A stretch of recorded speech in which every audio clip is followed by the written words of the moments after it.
Hi guys, welcome to another section of Learning with Prepclass.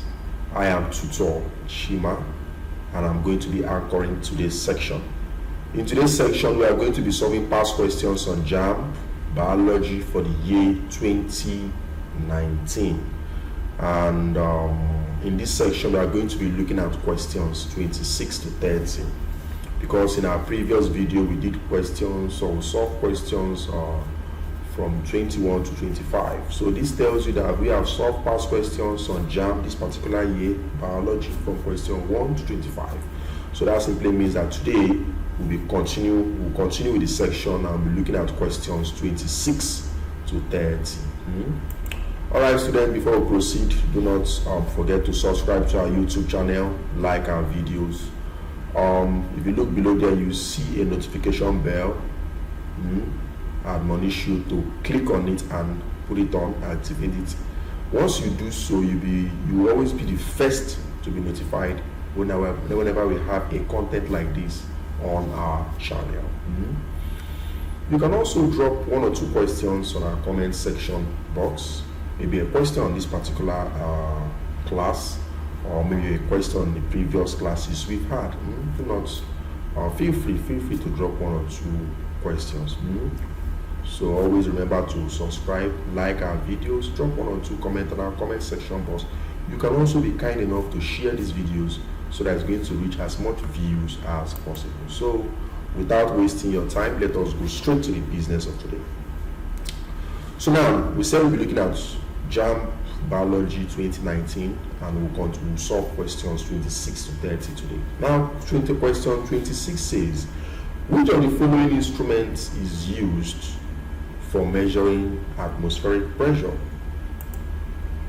Which of the following instruments is used for measuring atmospheric pressure? Is it thermometer? Is it barometer? Is it hydrometer? Is it hygrometer? Now let us look at the functions of each of these equipment listed. The first one, thermometer. This is used to measure the degree of hotness or coldness of a body or the day. When you go to the hospital, maybe you feel sick, they place a thermometer in your mouth to check your temperature.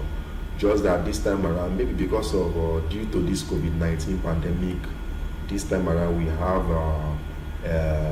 this kind of thermometer that uses infrared ray. They'll just point it on your forehead and they can take your temperature without even inserting a thermometer in your mouth. So a thermometer is used to measure the degree of hotness or coolness of the day, or hotness or coolness of a body. When we say a body can mean anything in science. A body simply means matter. It can be a human being, it can be an animal, it can be a thing or anything. Barometer, this is used to measure atmospheric pressure. I believe we've seen our answer because they said which of the following instrument is used for measuring atmospheric pressure. And they say barometer is used for measuring atmospheric pressure. Hydrometer. A hydrometer is an instrument used to measure relative density of liquids based on the concept of buoyancy. While a hygrometer is an instrument that is used to measure the amount of water vapor in the air, soil, or in a confined space. Okay, we don't need to stress ourselves much since we've seen the answer, and the answer is what? Barometer. So a barometer is used to measure atmospheric pressure. Okay. 27. The influence of soil on organisms in a habitat is referred to as. The influence of soil on organisms in a habitat is referred to as. Is it biotic? Is it topographic? Is it edaphic? Is it physiographic? So now, which of these is the influence of soil on a habitat? Now, biotic factor talks about living components of the ecosystem. So the biotic factor talks about the plants, the animals, the microorganisms, and so on and so forth. So those living things or those living organisms that are found in an environment or in a habitat makes up the biotic component. Topographic simply talks about land slope. That's when they say the topography of the soil.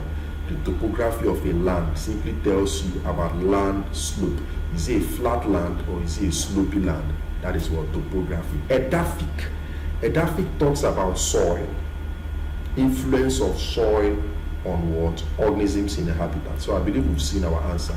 So the influence of soil factors, or the influence of soil factors on organisms in the habitat, like soil structure, soil texture, soil temperature, soil pH on plants. I believe you understand me. Soil water, soil air on microorganisms and plants. So the influence of soil as a factor, influence of soil factors on organisms is known as edaphic, and that's the answer. While physiography just talks about Earth's landforms into distinct, so our answer is edaphic factors. So the influence of soil on organisms in the habitat is referred to as edaphic factors. 28. The genetic makeup of an organism is described as, is it phenotype, is it genotype, is it allele, is it chromosome? What is phenotype? Phenotype simply means an individual's observable traits such as height, eye color, skin color. The physical traits you see in a human being, maybe this one is tall, this one is short, this one is dark, this one is fair, this one has a black eye, this one has a blue eye, this one has a brown eye, this one has a black. So that physical appearance that shows in an organism, black mouse, black sheep, white, that physical appearance is what phenotype. Genotype talks about an organism's complete genetic makeup. So I said that a genotype is an organism's complete set of genetic material. That's genetic makeup. Often though, genotype is used to refer to a single genus set of genes, such as genotype for eye. So the one that is referred to an organism genetic makeup is genotype. That's the answer. So allele is an alternating form of a gene. A gene can be in two forms. One is dominant, the other one is recessive. A man can be tall but have a gene for shortness. So we can say that the allele for tallness, and you can say that he has allele for tallness and allele for shortness. But instead of saying allele for tallness, say gene for tallness or gene for shortness. But each of them is called an allele. Chromosome. A chromosome is a long DNA molecule with parts or all of the genetic material. So the genetic makeup of an organism is the genotype. You can see our answer here. Genotype is the answer. 29. A major limiting factor of productivity in the aquatic habitat is you know what aquatic habitat is? Rivers, streams, lakes, seas, water environment is an aquatic habitat. So what's the major limiting factor for productivity? Is it water? Is it sunlight? Is it food? Is it temperature? Let's see. The answer is sunlight. Why? Because sunlight is a major limiting factor of productivity in aquatic habitats. So the answer is sunlight. But why is it so? So I started by saying that what sunlight is the major limiting factor of productivity in aquatic habitat, because sunlight only reaches the surface or near surface part of aquatic habitats called the littoral zone. That is why green plants and planktons are only found in these areas. So you cannot see green plants deep down the bottom of a sea that is dark. No, they would rather stay in areas where there's light. Why? So they can photosynthesize. So fishes that dwell deep down the water, that's we call that area the benthic zone.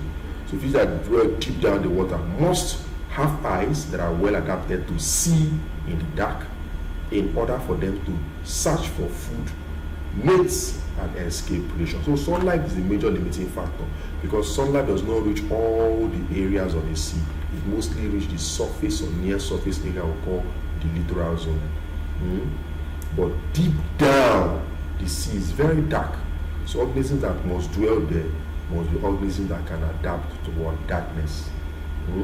So that's why you see smaller fishes that feed on all those planktons stay above. The ones that feed on the smaller fishes stay below.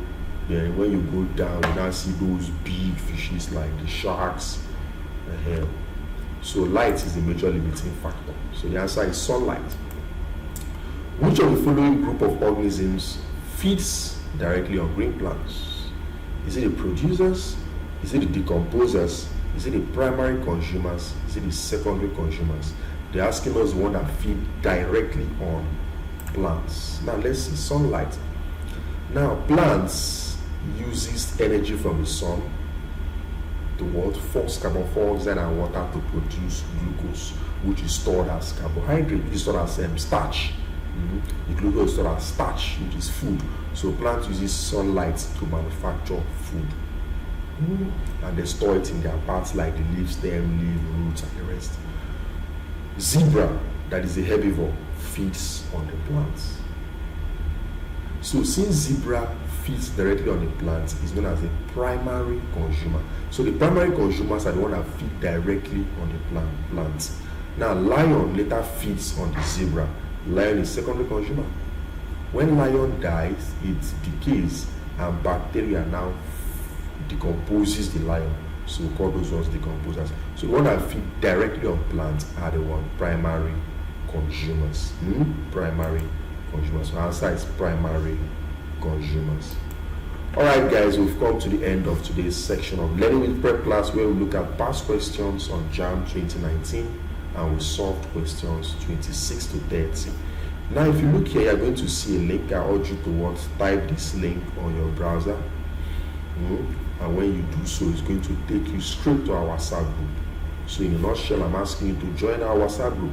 When you join our WhatsApp group, you're getting updates and infos on the latest content we have on YouTube. Till we meet again, I remain Tutoshima. Bye.